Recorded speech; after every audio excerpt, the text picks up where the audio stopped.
ನಾವು ಹುಲಿ ಹತ್ರ ಅಂದ ತಕ್ಷಣ ನಮ್ಮಲ್ಲಿ ಭಯ ಆವರಿಸೋಕೆ ಶುರುವಾಗತ್ತೆ.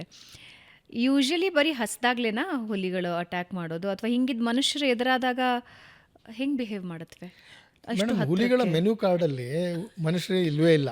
ಆ ಲಿಸ್ಟಲ್ಲಿ ನೀವು ಯಾವುದೇ ಹೋಟ್ಲಲ್ಲಿ ಹೋದರೆ ಒಂದು ಮೆನ್ಯೂ ಕಾರ್ಡ್ ಕೊಡ್ತಾರಲ್ಲ, ಆ ಥರ ಮೆನ್ಯೂ ಕಾರ್ಡಲ್ಲಿ ಮನುಷ್ಯ ಅನ್ನೋದಿಲ್ಲ. ಅದೆಲ್ಲೋ ಅಪರೂಪಕ್ಕೆ ನಮ್ಮನ್ನು ನೋಡಿದ್ರೆ ಅದಕ್ಕೂ ಸಾಕಷ್ಟು ಭಯ ಇರುತ್ತೆ. ಮತ್ತು ಹುಲಿಗಳು ಚಿರತೆಗಳೆಲ್ಲ ನಾಚಿಕೆ ಸ್ವಭಾವದ ಪ್ರಾಣಿಗಳು. ನಾವು ಬರ್ತಿದ್ದೀವಿ ಅಂತ ಗೊತ್ತಾದರೆ ಅವುಗಳು ಅವು ಪಾಡಿಗೆ ಅವಾಗ ನಮಗೆ ದಾರಿ ಬಿಟ್ಟು ಹೊರಟೋಗ್ತವೆ. ಅವತ್ತೇನೋ ಆಕಸ್ಮಿಕವಾಗಿ ಅಷ್ಟು ಹತ್ರದಲ್ಲಿ ನೋಡಿದ್ದೀವಿ. ಬಹುಶಃ ರಣತಂಬರಲ್ಲಿ ಆ ಹುಲಿಗೆ ನಾನು ನೋಡಿಲ್ದಿದ್ರೆ ಬಹುಶಃ ನಾವು ನಡ್ಕೊಂಡು ಹೋಗ್ಬಿಡ್ತಿದ್ವಿ. ನಾವು ಹುಲಿ ಏನರಪ್ಪ ಪೆಕರು ಅಯ್ಯೋ ಹೆಂಗೆ ನಡ್ಕೊಂಡು ಹೋದ್ರು ನೋಡಿ, ನಾನು ಇಲ್ಲಿ ಕೂತಿರೋದು ಗೊತ್ತೇ ಆಗಿಲ್ಲ ಅವ್ರುಗಳಿಗೆ ಅಂತ ಅಂದ್ಕೊಂಡಿತ್ತು ನಾವು. ಒಂದ್ಸಲ ಅನ್ಕೋತಿದ್ದೆ ನಾವು.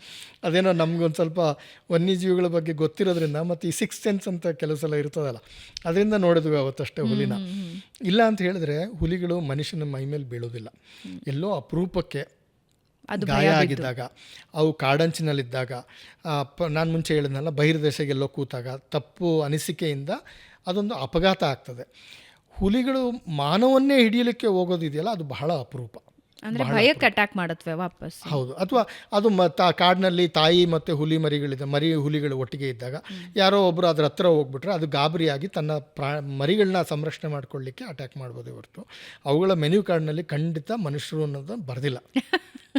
ಖಂಡಿತ ಹಾಗಂತ ನೀವು ಹೋಗಿ ದುಸ್ಸಾಹಸನೂ ಮಾಡಬಾರ್ದು. ಸಫಾರಿಗೆ ಹೋದಾಗ ಕಿರ್ಚೋದು, ಕೂಗೋದು ಬಹಳ ಇರಿಟೇಟ್ ಮಾಡ್ತಾರೆ. ಸರಿ, ಸಫಾರಿಗೆ ಅಂತ ಹೋಗ್ತಾರೆ, ಸೈಲೆಂಟಾಗಿ ಅದನ್ನು ನೀಟಾಗಿ ನೋಡಬೇಕು, ಅದನ್ನು ಎಂಜಾಯ್ ಮಾಡಬೇಕು, ಯಾರಿಗೂ ಇರೋದೇ ಇಲ್ಲ. ಹುಲಿ ಆ ಕಡೆ ತಿರುಗ್ಕೊಂಡಿರುತ್ತೆ, ಇವ್ರು ವಿಸಿಲ್ ಹೊಡಿತಾ ಇರ್ತಾರೆ ಈ ಕಡೆ ತಿರುಗ್ಕೊಳ್ಳಿ ಅಂತ. ಜನರಿಗೆ ಬೆಂಗಳೂರಿನ MG ರೋಡು ಅಥವಾ ಇಂದಿರಾನಗರ 100 ಅಡಿ ರಸ್ತೆಗೂ ನಾಗರಹೊಳೆಯ ಕಾಡಿಗೂ ವ್ಯತ್ಯಾಸನೇ ಹೆಚ್ಚಿಗೆ ಗೊತ್ತಿರೋದಿಲ್ಲ. ಆಮೇಲೆ ಏನು ಅಂದರೆ ಅವ್ರಿಗೊಂದು ಹುಲಿ ನೋಡ್ಬೇಕಷ್ಟೇ, ಒಂದು ಚೆಕ್ ಬಾಕ್ಸಲ್ಲಿ ಟಿಕ್ ಹಾಕ್ಕೋಬೇಕಷ್ಟೆ.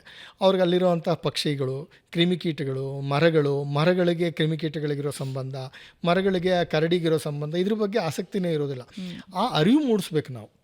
ಆಸಕ್ತಿ ಯಾಕಿಲ್ಲ ಅಂತ ಹೇಳಿದ್ರೆ, ನಾವು ಟೂರಿಸಮ್ ಅಂದ ಪ್ರವಾಸೋದ್ಯಮ ದೃಷ್ಟಿಕೋನದಿಂದ ಅದನ್ನೇ ನಾವು ಪ್ರಮೋಟ್ ಮಾಡಿಬಿಡ್ತೀವಿ. ಹುಲಿ ನೋಡಿ ಅಂತ. ಆದರೆ ಯಾವಾಗಲೂ ಹುಲಿ ನೋಡೋಕೆ ಆಗ್ದಲೇ ಇರ್ಬೋದು, ತುಂಬ ಜನರಿಗೆ ಸಿಗೋದಿಲ್ಲ. ಆದರೆ ನಾವು ನಿಸರ್ಗವನ್ನು ಸಂತೋಷ ಪಡೋದನ್ನ ನಾವು ಜನರಿಗೆ ಹೆಚ್ಚಿಗೆ ತಿಳಿಸ್ಕೊಟ್ಟಾಗಲೇ ಅದಕ್ಕೆ ಬೆಂಬಲ ಬರೋದು. ಈಗಿನ ಯಂಗ್ ಜನರೇಷನ್ ಹೆಂಗಿದೆ, ಅವರ ಕುತೂಹಲ ಹೇಗಿದೆ ಪರಿಸರದ ಬಗ್ಗೆ, ವನ್ಯಜೀವಿಗಳ ಬಗ್ಗೆ? ನೋಡಿ, ಇವಾಗ 2010 ಆದಮೇಲೆ ನಮ್ಮ ದೇಶದ ಆರ್ಥಿಕ ಪರಿಸ್ಥಿತಿ ಬಹಳ ಬದಲಾವಣೆ. ಅದರೊಟ್ಟಿಗೆ ಜನರಲ್ಲೂ ಹಣ ಬರಲಿಕ್ಕೆ ಪ್ರಾರಂಭ ಆಯಿತು. ಅದರಲ್ಲಿ ಮಧ್ಯಮ ವರ್ಗದವರಿಗೆ, ಈಗ ಬೆಂಗಳೂರು, ತುಮಕೂರು, ಮೈಸೂರು ಇಂಥ ಎಲ್ಲ ಊರುಗಳಲ್ಲಿ ಸಾಕಷ್ಟು ಜನ ಇಂಜಿನಿಯರ್ ಆಗಿ ಸಾಫ್ಟ್ವೇರ್ ಇಂಜಿನಿಯರ್ ಆದರು. ಅವರ ಆರ್ಥಿಕ ಪರಿಸ್ಥಿತಿ ಚೆನ್ನಾಗಾಯಿತು. ಆ ಸಮಯದಲ್ಲಿ ಏನಾಯಿತು, ಈ ಸಫಾರಿ ಟೂರಿಸಮ್ ತುಂಬ ದೊಡ್ಡದಾಗಿ ಬೆಳೆದುಬಿಡ್ತು. ಎಲ್ಲರೂ ಕಾಡಿಗೆ ಸಫಾರಿಗೆ ಹೋಗಬೇಕು, ಎಲ್ಲರಿಗೂ ಫೋಟೋಗ್ರಫಿ ಮಾಡುವಂತಹ ಒಂದು ಹವ್ಯಾಸ ಪ್ರಾರಂಭ ಆಯಿತು. ಕೆಲವರಿಗೆ ಹುಚ್ಚು ಪ್ರಾರಂಭ ಆಯಿತು. ಈ ವಿಚಾರದಿಂದ ಸಾಕಷ್ಟು ಜನ ಕಾಡಿಗೆ ಹೋಗೋದು ಒಂದು ಅಭ್ಯಾಸ ಪ್ರಾರಂಭ ಆಯಿತು, ಆಸಕ್ತಿ ಪ್ರಾರಂಭ ಆಯಿತು. ಆದರೆ ದುರದೃಷ್ಟವಶಾತ್ ಆ ಆಸಕ್ತಿ ವನ್ಯಜೀವಿ ಸಂರಕ್ಷಣೆ ಕಡೆ ಹೋಗಲಿಲ್ಲ.